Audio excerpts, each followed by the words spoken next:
부산 얘기가 나와서요. 이분 꼭 짚고 넘어가야 될 것 같아요.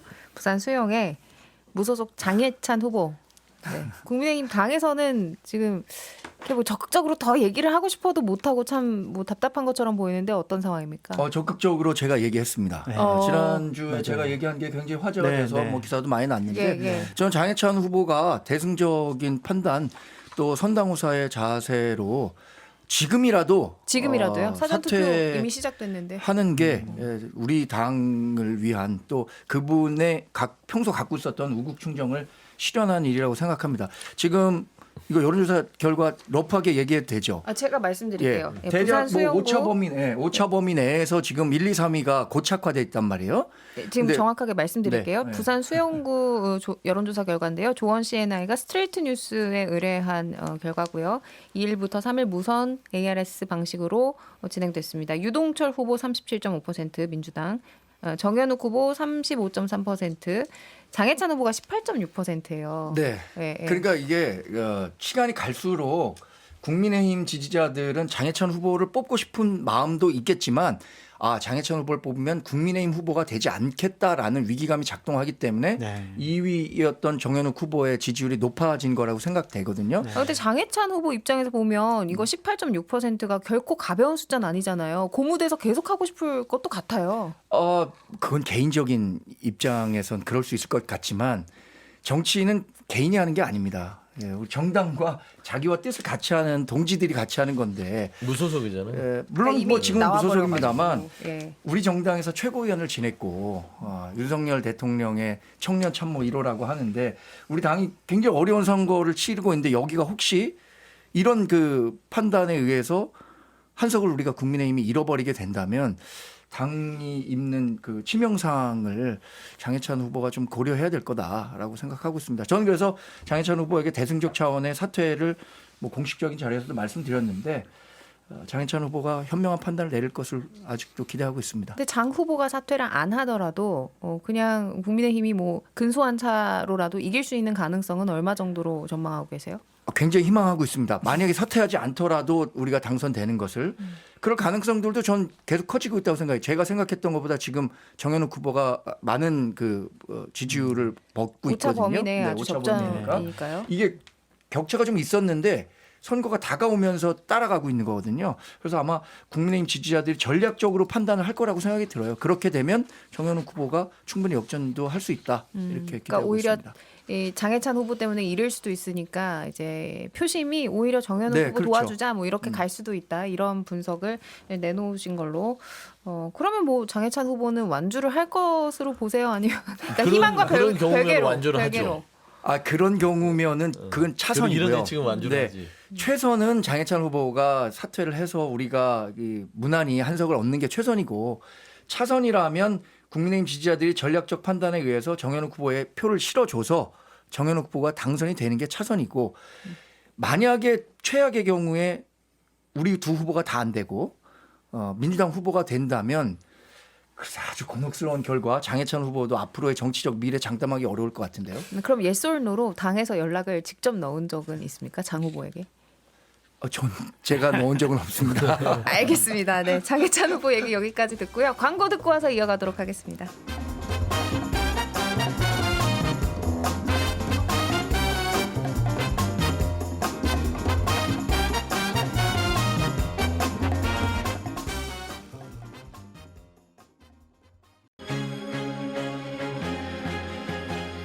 지금 여러분께서는 6회, 상쾌, 통쾌한 정치 토크쇼 정치 인싸를 듣고 계십니다.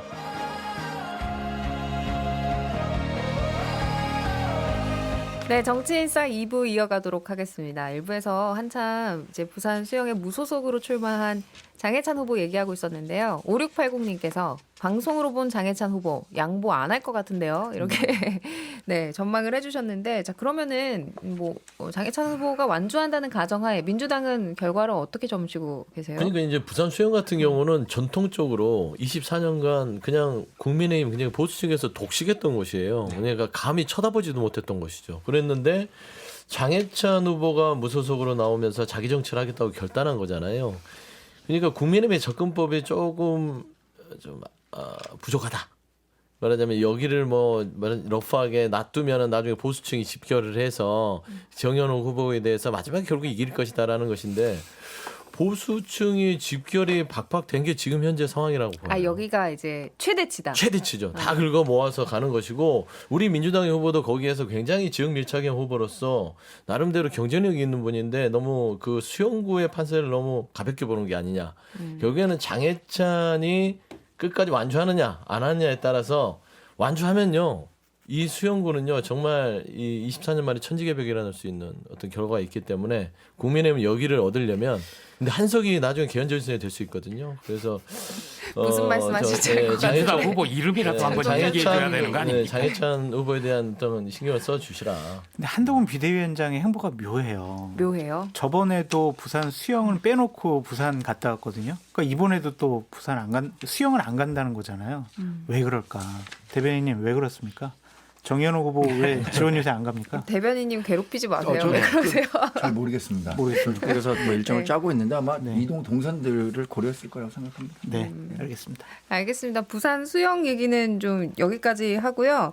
지난주에도 이야기를 나눈 바 있습니다만 이 민주당 양문석 후보의 부동산 편법 대출 논란, 김준혁 후보의 과거 발언 논란 이번 주에도 계속되고 있습니다.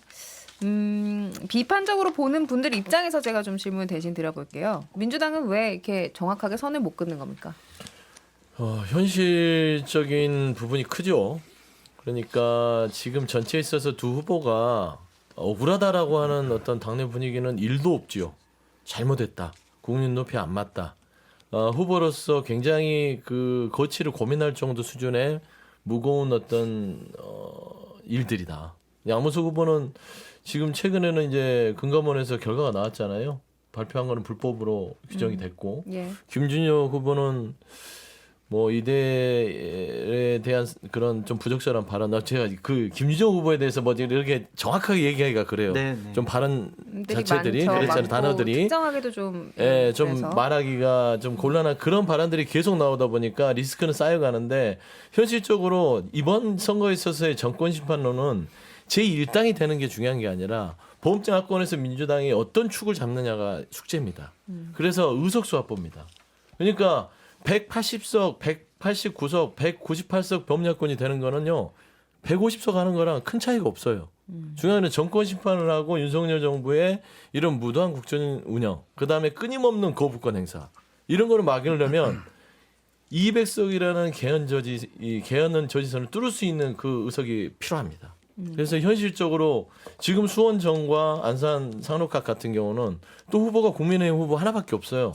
다른 후보가 없다 보니까 우리 당에서의 자당 후보들을 뭐 비상징계를 통해서 거둬들이게 됐을 땐 그냥 그 두 석을 무투표 당선을 되게 해줄 수밖에 없는 상황이거든요. 그런 이제 위험 요소가 있긴 그 하지만 현실적인 고민이죠. 예, 당 내에서는 이런 목소리도 나왔을 법하거든요. 그냥 한두 석 이게 혹시 전국적으로 영향을 주면 안 되니까 한두 석을 우리가 전략적으로 좀 이거는 결단을 하고 이렇게 부정적인 논란이 퍼지는 거 막자 이런 목소리는 없었나요? 그런 목소리도 있었죠.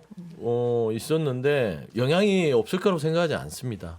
물론 있는데 지금 보면은 이분들이 주장하는 바들도 있어요. 양문석 후보 같은 경우는 나중에는 이제 법적 어떤 절차들을 밟아야 될 것 같고요. 김진영 후보는 본인의 발언들이 계속 쏟아지기 때문에 이걸 과연 본인이 향후에 4월 10일 이후에 정치 행보를 할 때 어느 수준까지 본인이 감내할 수 있을 것인가. 그래도 최소한 김진영 후보한테 그래도 본인이 해명하고 사죄하고 뭔가에 결단할 수 있는 시간을 줘야 될 거 아닙니까? 라는 차원에서는 이번 선거 결과 이후에 지역 유권자의 판단에 따라서 살아오든 죽든 간에 본인들이 책임지고 살아왔을 때는 그들이 또 다른 정치적인 과오에 대해서는 또 풀어갈 어떤 룸을 열어주자라는 것들이 좀 전반적으로 판단이 됐던 것이라서 그리고 또 전략적으로도 이분들을 잘라내는 부분들이 뒀을 때 확산되는 거와 잘라냈을 때 확산되는 게 큰 차이가 없을 거라고 판단했을 거라고 봅니다. 그래서 저는 이 부분이 아쉬움이 크지만 일단은 더 흡수하고 또 당사자들한테는 석고되지 않은 마음으로 선거에 진지하게 임하는 것들이 필요하지 않냐 정도로 말씀드리겠습니다. 예, 다른 분들 뭐 이렇게 근데 민주당 이랬으면 비판하고 싶으신 좋겠어요. 지점 있으시면, 그러니까 양문석, 김준혁 이 두 분 후보 상대 부적절하고 잘못된 일들을 한 거 맞잖아요. 그런데 자꾸 그럼 국민의힘 당신네들은 이런 식으로 상대방을 혐오시키는 반감을 불러일으키는 그러한 캠페인 안 했으면 좋겠습니다. 잘못한 건 그냥 잘못했다라고 인정을 하고 어쩔 수 없는 상황을 설명을 해야지 그걸 가지고 또 네거티브 전으로 확산시키는 것은 좀 옳아 보이지 않는다. 그리고 이렇게 좀 도덕적으로 윤리적으로 또한 앞으로 법률적으로 문제가 생길 후보들에 대해서도 과감하게 조치하지 못하는 민주당의 도덕성은 분명히 국민적인 비판을 받을 수밖에 없다라고 말씀드립니다. 근데 여기서 반론을 해야 되는 것들이 장성현 소장님께서도 민주당의 도덕성에 대해서 얘기하지만 민주당 후보잖아요. 국민의힘 도덕성에 대해서도 심각합니다. 지금 그거 그러니까 하지 지금 말라고. 그거 하지 말자고 그랬잖아요. 네. 저는 그런가요? 대표적으로 제가 말하면은 대전 서구갑인가요? 조수현 후보 같은 에이, 경우는 그렇게 자꾸 거기는 통이에요, 통. 자 그러면 제가 저 이번에 짧게 입장을 한번 바꿔서 질문 드리려고 했어요. 예. 예, 그러니까 지금 이 양문석 후보 대출 의혹에 대해서 이제 금감원이 새마을금고 중앙회 공동 조사에 나선 거잖아요. 네. 이를 두고 이거 금감원이 선거 개입한 거 아니야라고 이제 비판하는 쪽이 있더라고요. 네, 저는 네. 그 얘기가 전에 예, 국민의힘에 말씀하셨어요? 조금 불리한 질문일 수도 있기 때문에 예, 제가 예. 뭐 한마디만 하고 예, 갈게요. 예. 저는 이 논란이 되고 있는 많은 후보들이 대부분 친명 후보들이에요. 친명 횡재, 비명 행사 과정에서 살아남은 친명 후보들이기 때문에 더 그 날카로운 잣대를 들이대기가 어려운 게 아닌가라는 생각이 듭니다. 그게 합리적인 의문을 갖고 있고요. 지금 말씀하신 금감원이 이 선거 개입한 거 선거 아니냐, 개입한 거 아니냐. 이런 의혹에 이 대해서는 부분에 대해서는 저는 지역구 주민들이 이것에 대한 국민적 논란이 커지고 있는데 선거 당일까지 충분히 그게 어떤 식으로 이루어졌고 불법적인 요소가 있었는지 없었는지에 대한 정보를 가질 권리가 있다고 생각합니다. 명확한 유권자들이. 정보 제공을 해야 된다. 유권자들이 그런 내용을 알고 투표하는 것과 그렇지 않고 투표하는 것과는 민의가 왜곡될 수 있는 거잖아요. 그래서 빠른 시기에 한 거고 이게 없는 걸 있는 것처럼 만들어서 조작을 한 게 아니라 있는 걸 있는 그대로 보여주는 건데 그거에 대한 문제를 제기하는 그걸 선거 개입이라고 보기는 어려울 것 같습니다. 알겠습니다. 그래서 지금 제가 양쪽의 이제 비난의 지점들을 하나씩 이제 질문을 드렸는데요. 두 분 패널 장성철 소장님하고 김보엽 대변인님이 보시기에는 최근에서 언론에 다루는 뭐 재산신고 누락 등의 의혹이 좀 민주당에 치우쳐졌다고 보세요? 아니면은 그냥 이거 문제가 있으니까 나오는 거다 이렇게 보세요? 저는 솔직히 금감원의 행태도 옳지 않다고 생각이 듭니다. 이렇게 되면요 민주당에서 얘기하는 아니 왜 국민의힘 후보에 대한 의혹은 왜 제대로 조사 안 하냐라고 하면 솔직히 할 말이 없어요. 그리고 지금까지의 관례 같은 경우엔 선거를 앞두고 이런 부분들은 공권력이 개입을 잘 안 해요. 근데 이렇게 공권력이 집권 여당의 편을 들어주는 듯한 모습을 보이는 것은 그렇게 썩 바람직스럽지는 않다. 그러니까 법률적으로 문제되는 것과 도덕적 윤리적으로 문제되는 것은 좀 다르게 놓고 판단해야 되지 않을까. 그런 점이 좀 아쉽습니다. 저는 아주 미세하게 들여다보지는 않았는데요. 민주당 내부에서 굉장히 고민이 깊었을 것 같다. 이런 생각은 들고요. 그렇더라도 이번 선거의 성격 자체가 어떤 개별 후보들의 문제 이거보다는 그럼에도 불구하고 성격이 있는 것 같습니다. 그래서 일단 당신들 문제 있어. 잠깐만 기다려봐. 나 다른 사람 먼저 좀 혼내주고 싶어. 이런 성격 때문에 민주당은 그대로 후보들을 가기로 하지 않았나. 이런 생각이 듭니다. 그러니까 정권 심판론의 목소리를 그냥 일관되게 유지하고자 하는 게 이제 가장 컸다 이렇게 네. 분석을 하시는 거고요. 그럼 전체 판세에 큰 영향이 없다고 보시는 거네요. 판세에 크게 영향을 미치지 않을 것 같습니다. 알겠습니다.